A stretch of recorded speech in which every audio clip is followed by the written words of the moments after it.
us, all these part of good governance, insecurity everywhere, all these part of good governance. How do we really define good governance? How do we see good governance? If we see good governance, are we ready to embrace it? Do we really know good governance? Anyama ife bụ ọchịchị kwesịrị ekwesị, ezigbo ọchịchị na-ebute mmepe na ọganiru n'udo na nnwere onwe na security. Anyị nwere ike ịghọta ya ma ife ya. Aka njiwa na-asị ka anyị kpọbata Mr. Chinedu Asuzu. He is the publisher of BVI Channel 1, and BVI Channel 1 is the sponsor of Good Governance Ministry that comes to you every Monday on Odenibo 99.1 FM by 11 a.m. Mr. Chinedu, thank you for being here. Thank you, and our esteemed listeners across the globe, those who are watching from our YouTube platform, and those who are listening online through Odenibo FM. We appreciate every one of you. Wherever you are listening to the sound of our voice this morning, you are welcome to this program. As we'll be deliberating and understanding what Good Governance Ministry is all about. Okay, because I've received many calls for the ANABO, some of our publications online. You will see where you say to become a good governance GGM ambassador for the ANABO, okay, the Good Governance Ministry ambassador, that's GGM ambassador, or what it takes for you to be an ambassador of Good Governance Ministry. And also understanding generally what this movement is all about. Good Governance Ministry is a political movement, and we are determined and dedicated, committed to ensuring that we instill good governance in our homeland. And we say it without being ambiguous that we use Anambra State as a model, because that is where I am basically based and from. And if I can't start from my home, I wonder where I will start. So Igbo land is ripe for good governance. We are yearning for it. And if that is the case, what role are you going to play to ensure that to happen? Because we know that now we will be the people, now we be government.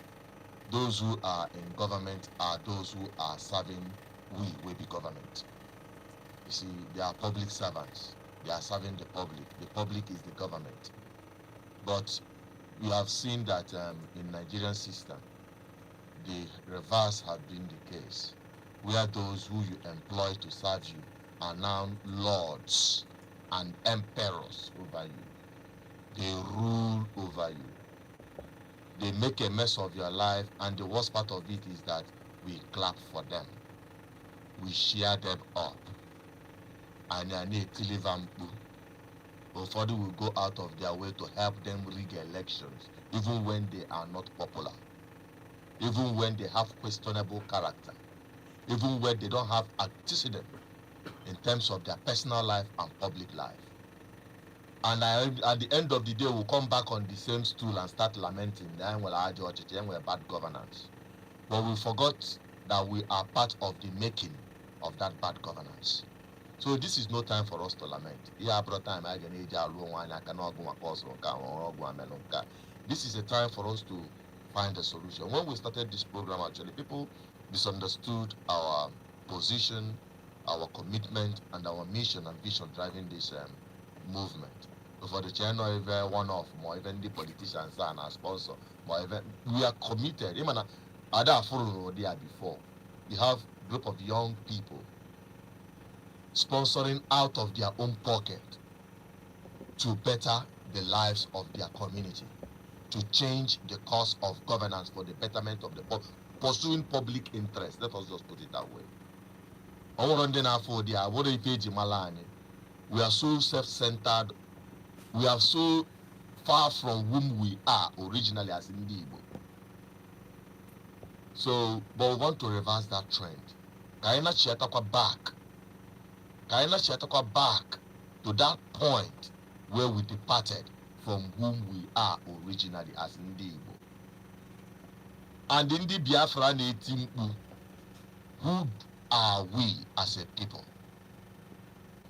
We must understand our strength.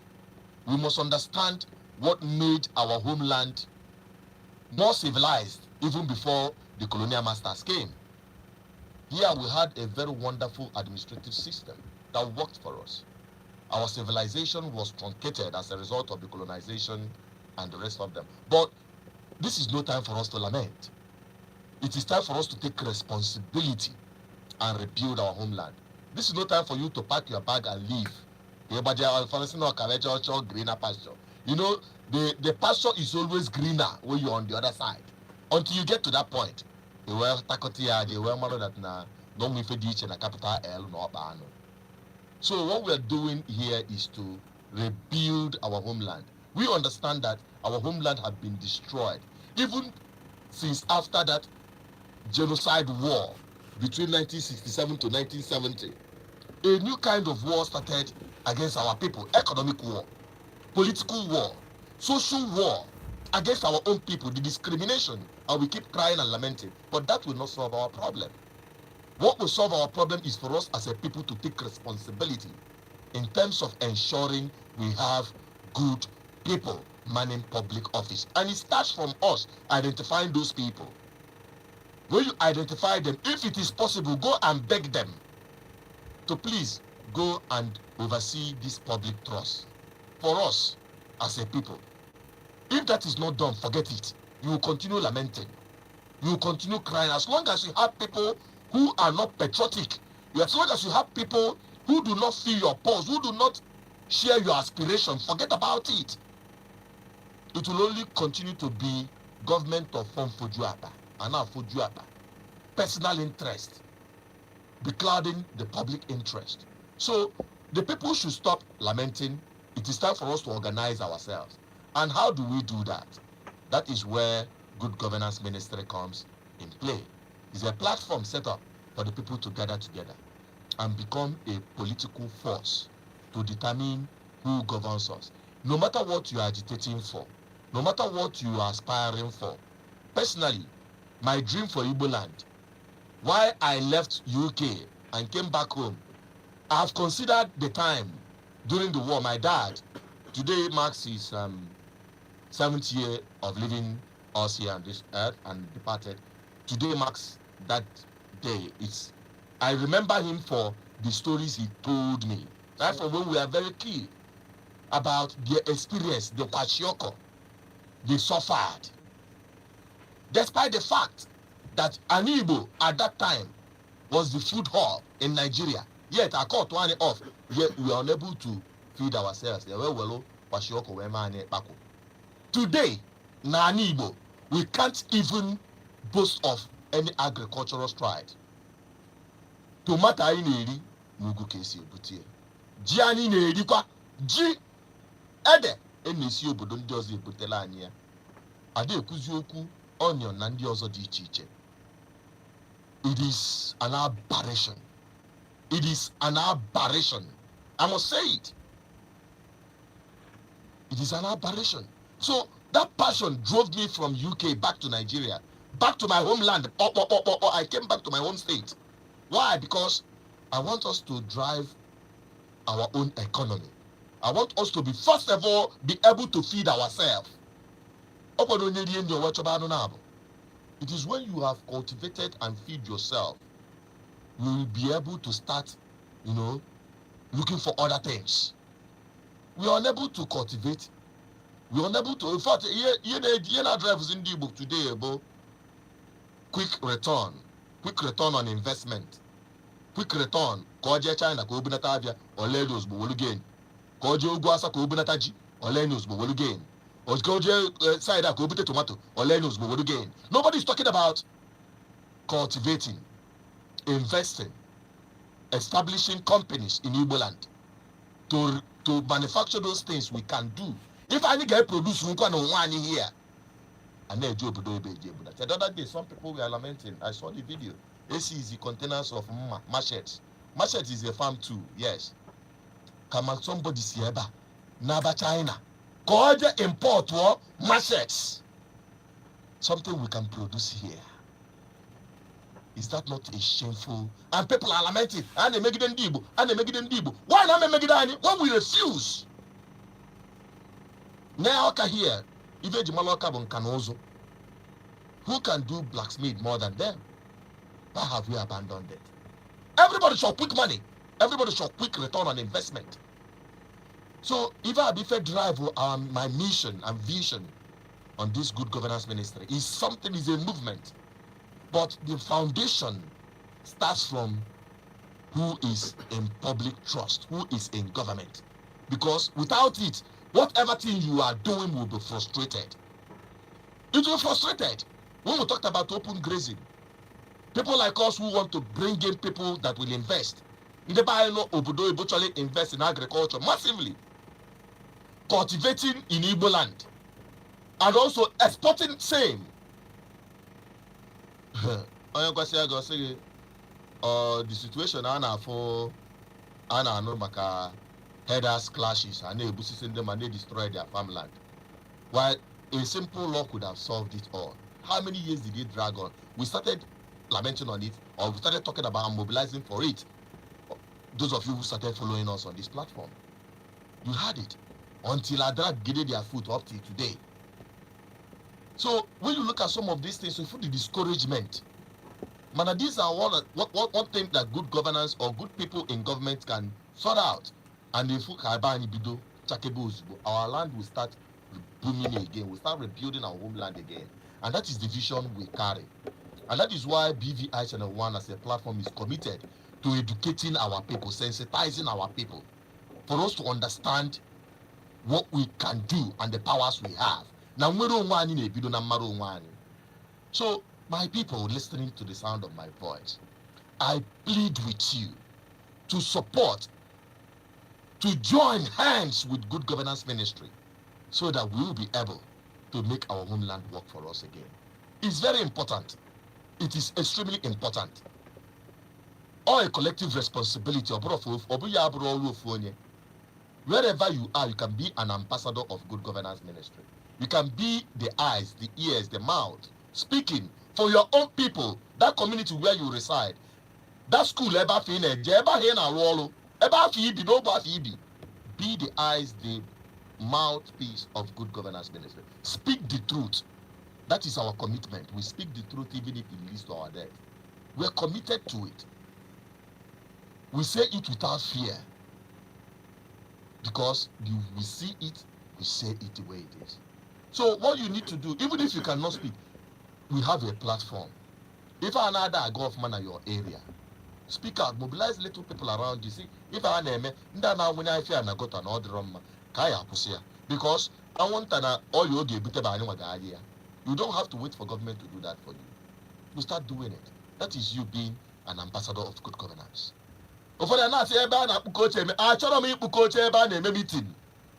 My own is that you take responsibility. As long as this message sings it, take it as a responsibility. You have our contact.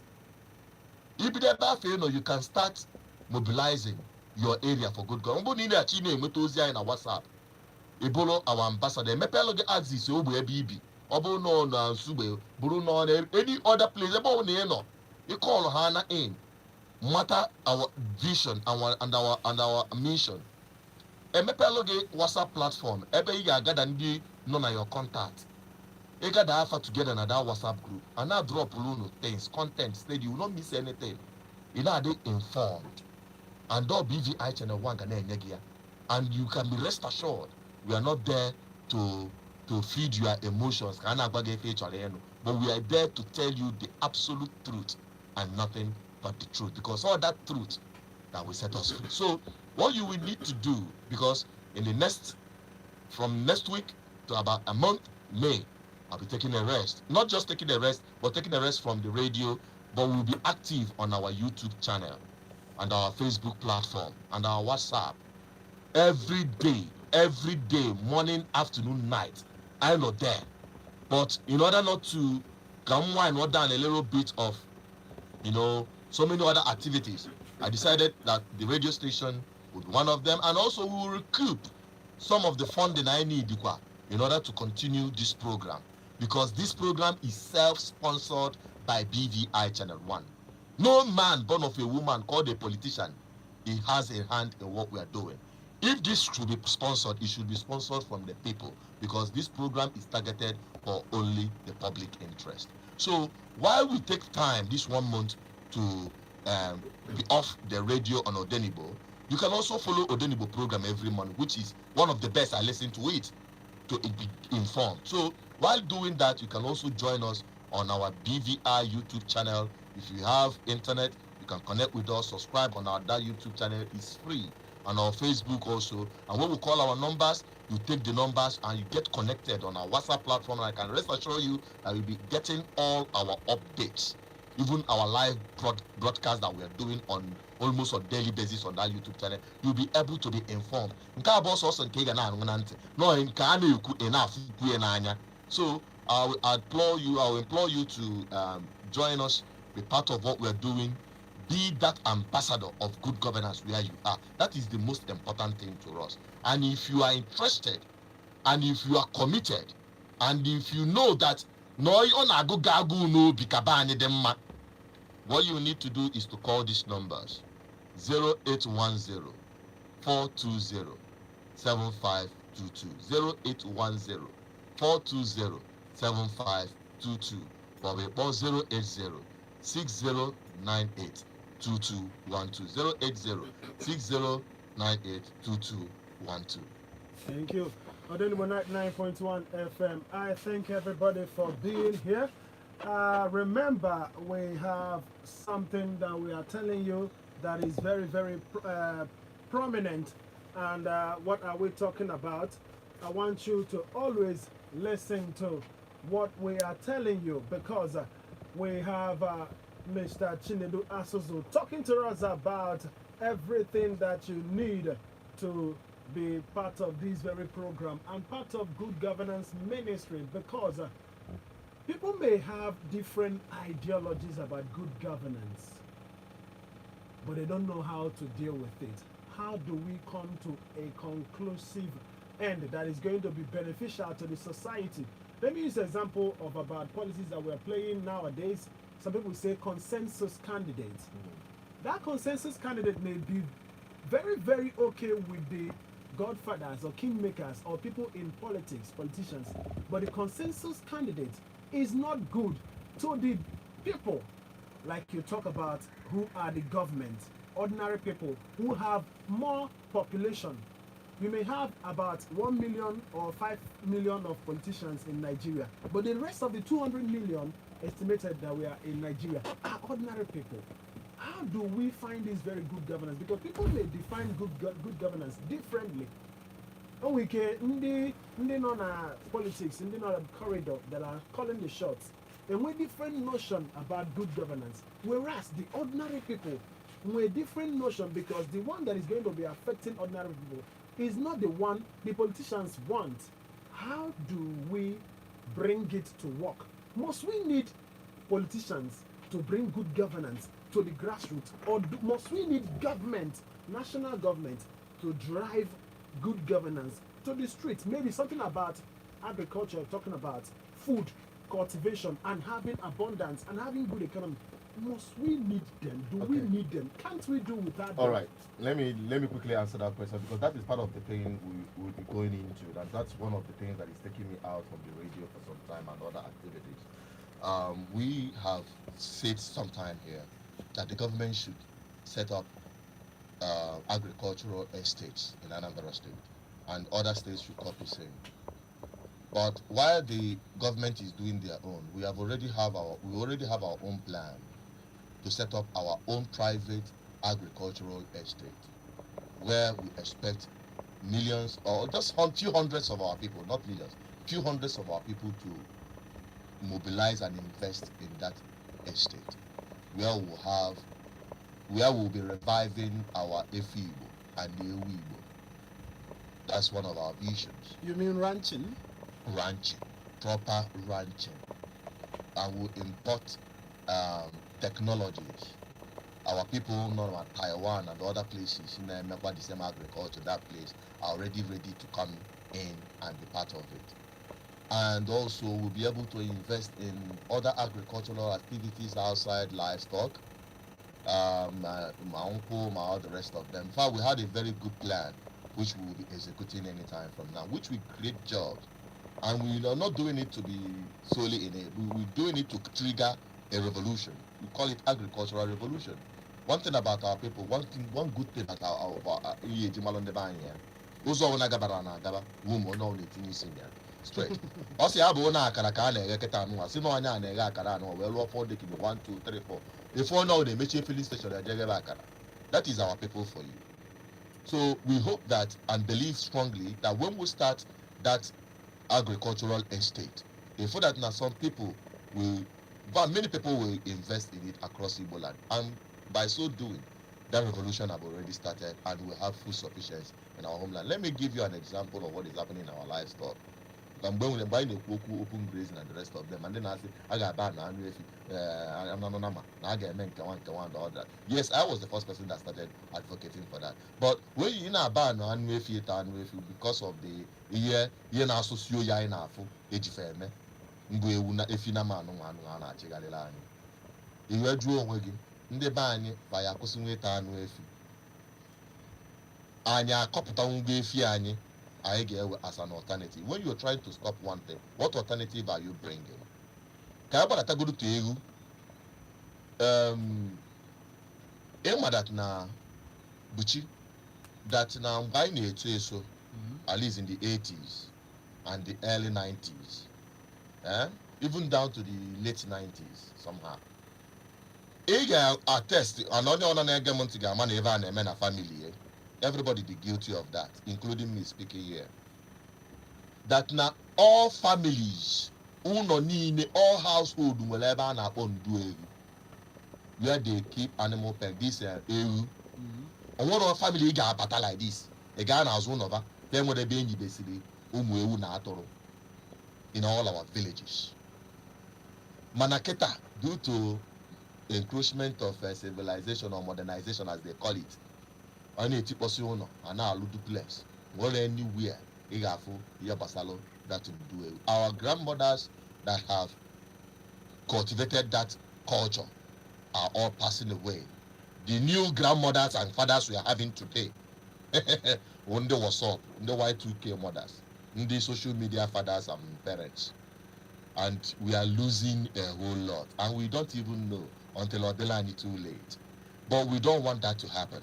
That is part of our vision to revive those things. Ewu, ị gaa na villages kete igote nwa ewu Igbo na afịa arụ.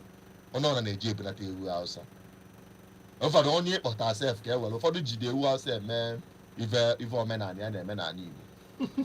So appalling, you know. So here is that we want our homeland to work for us, but we have a responsibility. We are taking that leadership step. We are taking that position to ensure that we do the right thing. That agricultural revolution is a must, and we are kickstarting it in no distance time. And if you join us on our YouTube channel, you will not miss a thing. You can take part in it. You can invest in it, because that is the new drive. That is the new destination of wealth. Let me tell you, no matter how the world develop and advance, as long as human being is walking on the face of this earth, as long as human beings are existing on this earth. So, civilization or no civilization, modernization or no modernization, technology or no technology, if we need and all we can do is to use those things, those advanced features of technologies and the rest of them, to improve on our agriculture. That is the basics. And BVI Channel 1, Good Governance Ministry, will ensure that to happen. Now, talking about the politics and the consensus candidate, or then other consensus candidate, depriving the people the opportunity to choose the right person. Yes, what would the people do? That is why you have Good Governance Ministry. If you have a revolutionary movement like Good Governance Ministry, like in Anambra State, with a strength of 1 million persons ready to go a particular direction, to be honest with you, the flag bearer, nobody can beat that person, no matter how they try to rig it. I can assure you that.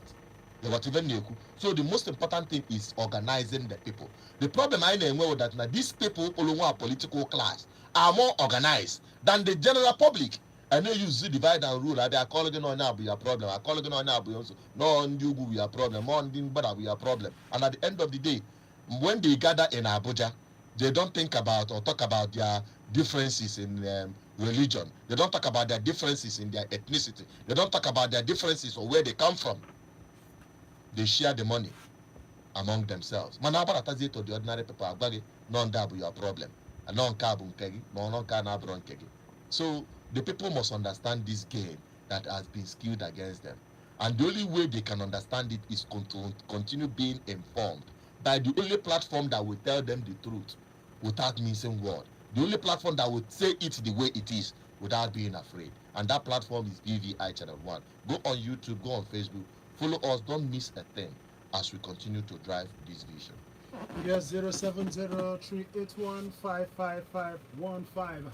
I want you to call now on Odenibo 99.1 FM to be part of this very program, Good Governance Ministry. We've been talking about good governance and all it entails. You can call 090-614-14478. Remember, Mr. Chinedu Asozo he has been talking about how to bring good governance to the grassroots. Are you ready for that? Do you have an idea? Only thing when you keep with film bakunye. Then on I got talk was the topic of the day. Lap if and does an abroad topic tata, Bosozi, Huenya. It born at this number, it may what nati go give because it what nati 1 minute there enough. I want many persons to call, many persons to listen to. Please, I would like you to make good use of this very platform. Remember, we're using this platform to bring people together for peace and security and good development, not to destroy, please. And we should mind the words we use on radio, please. Thank you. Hello? Thank you. Call us back. Hello? Oh, Tutu Oman now. Oh?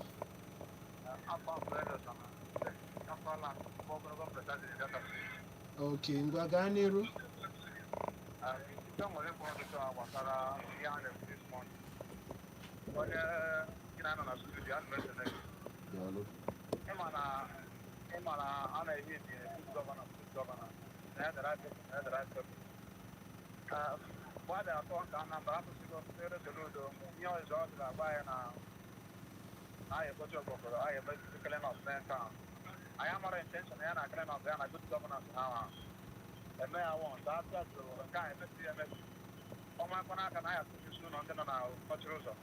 So I'm not the way you know I happen to do my what you want to see and I like government. Actually, politics need something. I'm going to So what's your solution? What's your solution? No, I want to hear his solution. What is your solution to your excuse me. You don't know Bogologo na Delta State. Thank you for calling. You got me engaged. Give it when you anyway. If you chassis if you're not na Oboko. Yana ekutu uno no chiluzo na kwasiri di eba. Or they call sign of good governance a sign of good governance. Okay, we're going to call me iji was na politicians in the booth. We're going to call me na metero.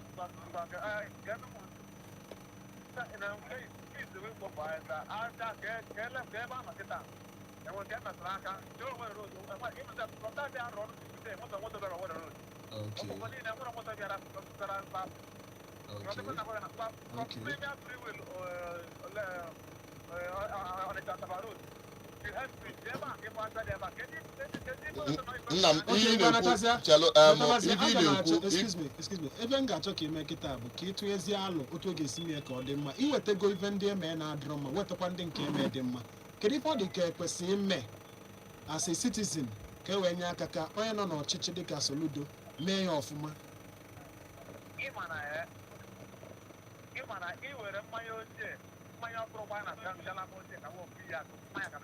I agree with you. The only solution for instance, had better give and participation.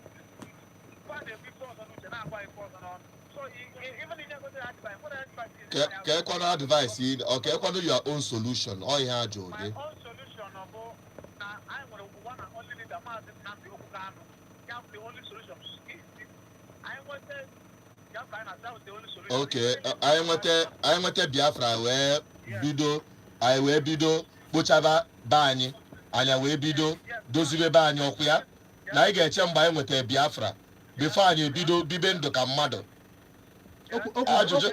Okwugo opinion. Ịma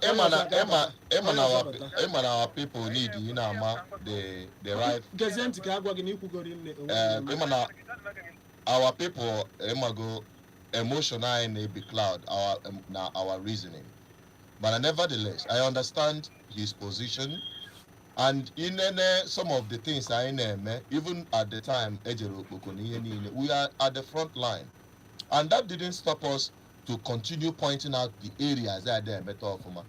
As a governor, I'm omnipotent, and I'm not speaking on his behalf. But everyone out there, I want to be an or if a good governance ministry name. Now I say governor, Nepa no one ekuchari ofuma, Nepa no one uruchibegokwa. So all your daily governor he map out an effective way to properly manage waste disposal. Beginning with education of the people, sensitizing the people. By now, the Commissioner of Information, Ghana put out almost on daily basis. In accusing them mother, the Commissioner of Environment and all, accusing them mother, for Africa. Found over the people committed in any little way, no matter how small the resources are.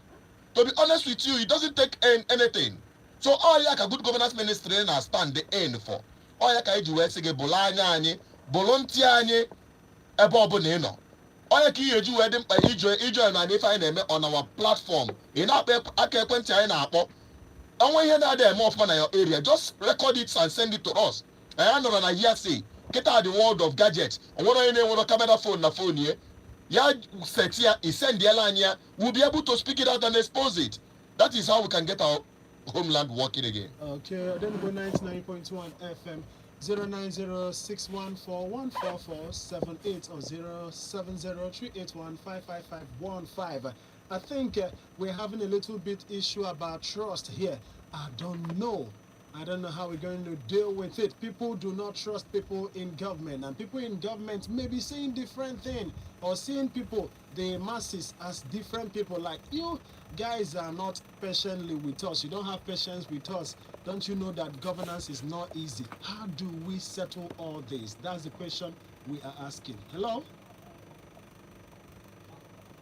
Hello? Good morning. Gani Rwanda.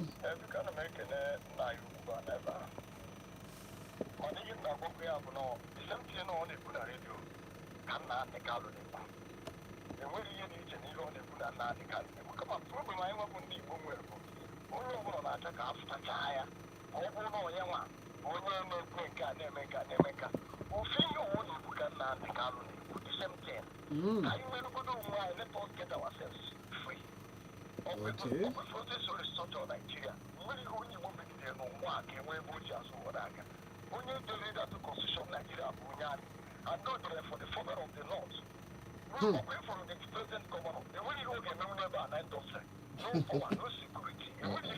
I disagree with you, my brother. Okay.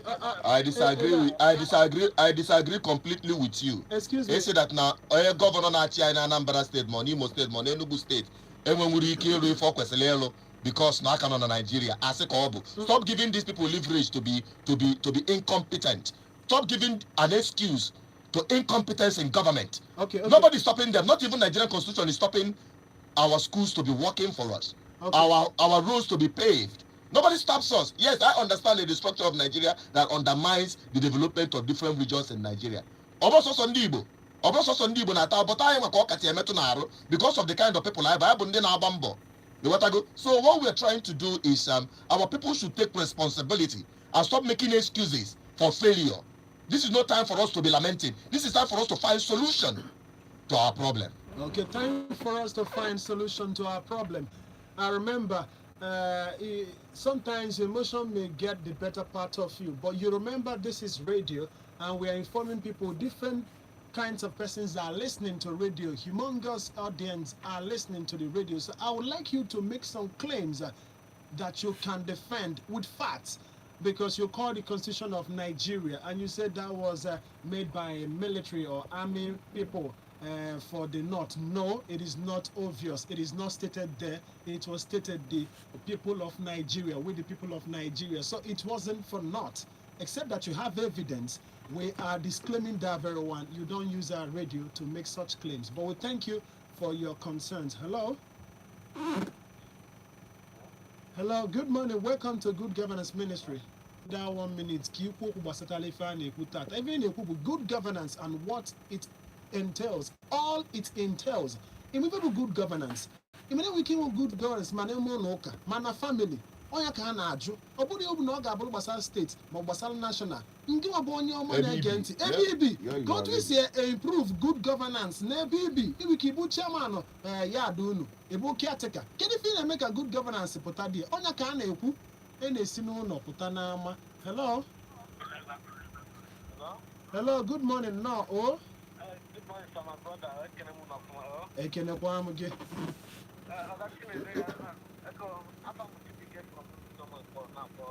Gani Runa. No, oh?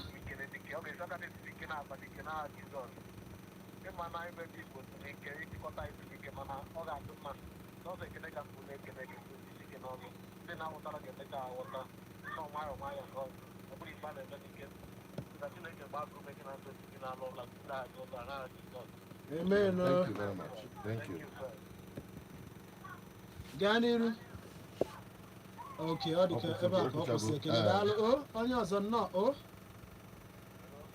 Hello, good morning, welcome today. Ganiru. Anyị na-anụ ife na-ekwu Ganiru. Okay.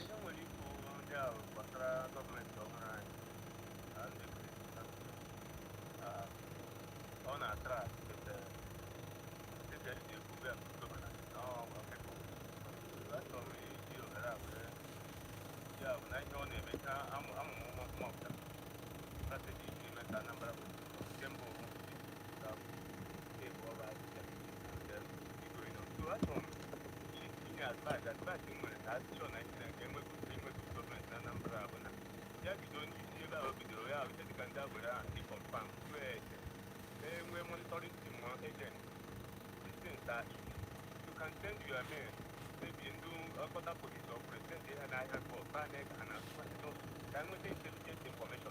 Or look at what you done with from either and but the guy just for half and that but yeah, not having but when I can't but yeah. Look, I'm money for all the process. Here we put it. I'm on the young man, double or something an agent, that Nanda. I have one additional one. I go to confirm on a 2 years. So, I may the customer whether I'm with that and for what can I can do why I have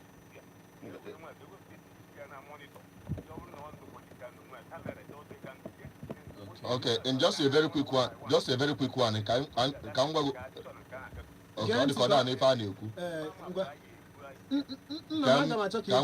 very quick response to what he said about intelligence report. You don't wait for government alone to bring intelligence report. Or one thing, the obodo civilizing community watch. On one in our ancient pre-colonial norms and values in but we are reviving that. So what we're saying in essence to that is that ever here no in my phone. On if I still don't confront to anybody. On if nada that's your former. Well phone will give these guys that report or what is happening. Forward it to Good Governance Ministry.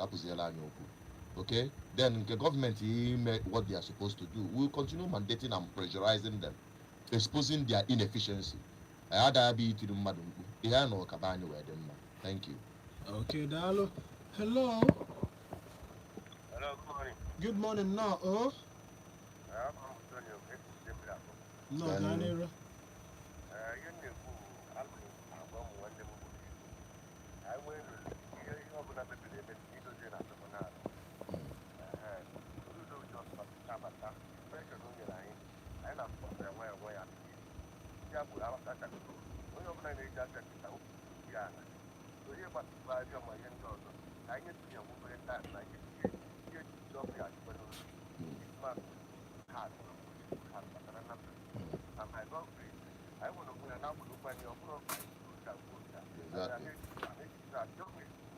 mmadụ ihe ọma wee bịa dazi na-ekwuchi ihe onye a kwuru mana onye a dịra na ihe ọma ya kwuru pụtara ndị mara dị ya na ma adị ka ịkpọ ọzọ na time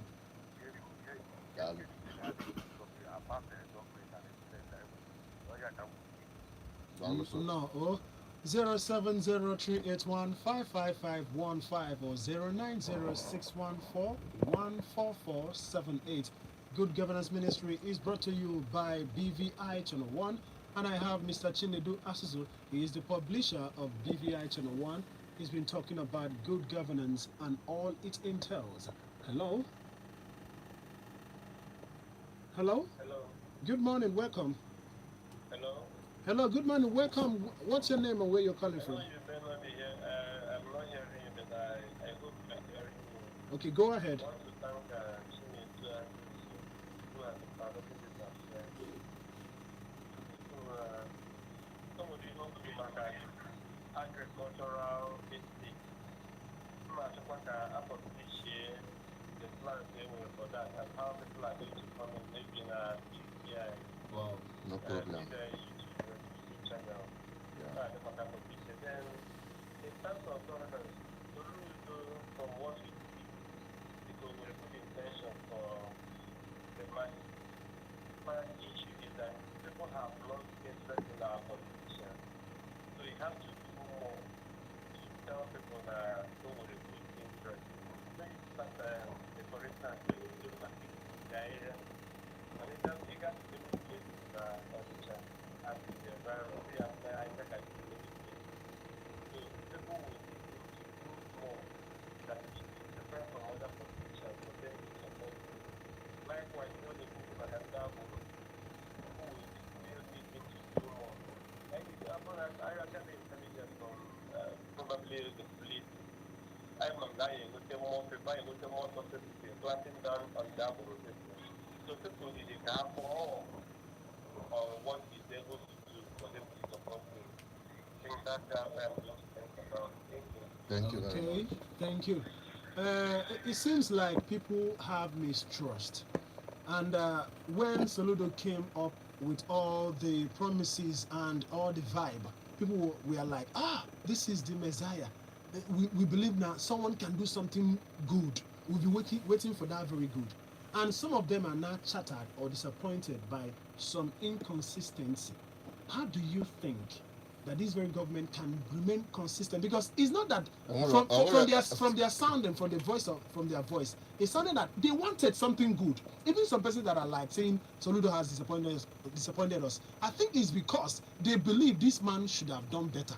How do you think we can pass that very message if, like, in the Bible, it's you go see a man, man or brother if you Soludo made something. What the government made over expectation? No. The point there is that, like the caller say, we need to give the government time, which is obvious. Time is what it will take time to gradually reverse some of the things. The expectation are too high. Even Soludo also understood what